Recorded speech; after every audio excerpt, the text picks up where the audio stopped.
This is a special episode of VGC, or at least it is to me. Growing up, Illusion of Gaia was a grand adventure I knew very well, and made me interested in the world. From Angkor Wat to the Tower of Babel, it was all fascinating to me, and still is. You see, I never beat the game, always failing at the final boss, and I'm actually currently playing through it again to redeem my childhood self, so now I feel it's a great time to showcase the merchandise around the game. But this episode is not going to be the same as the previous ones, as frankly, the merchandise that exists is so rare, I officially deem it impossible to collect it all. So we will just cover it all case by case. Now the items that do exist that I am aware of are as follows. Not counting the game itself, we have a T-shirt bundle, a cutout from inside of a Nintendo Power issue, number 65, a baseball cap, a sweatshirt, a heat-changing mug, a pen and pad set, and a standalone shirt with a different design than the one that is in the bundle. Now, counting it out, that only makes 7 different items.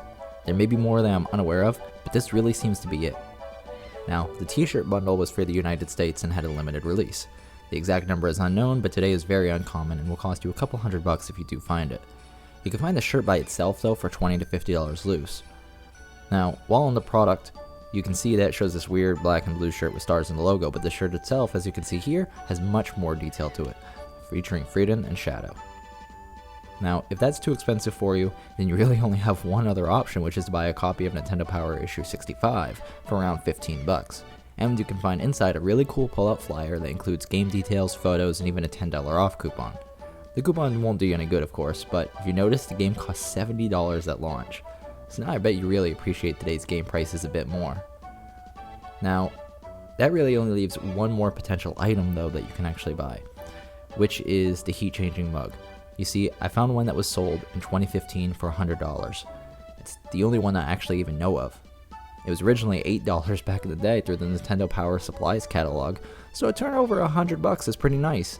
But to know that it's super rare and that merchandise from this franchise barely exists, to me I don't think $100 would have been enough.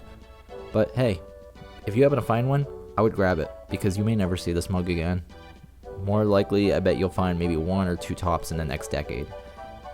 Now, aside from that, the other items also came from the same Nintendo Power Supplies catalog, which are the baseball cap, hooded sweatshirt, pen and pad set, and the other shirt design.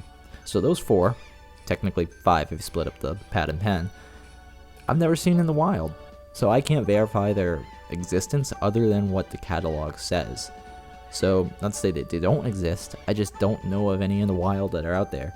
So if you happen to have any additional photos, please let me know. And if you ever see one for sale, snatch it up immediately. Now, that's really it for this episode, because as you can see, even an unusual gem of a game from an age gone by can even have items out there. But it can be more difficult to obtain items in real life than it is to collect all the 50 red jewels. So, I hope you enjoyed this episode. I know it's shorter and not the usual standard, but I just wanted to share this with you guys.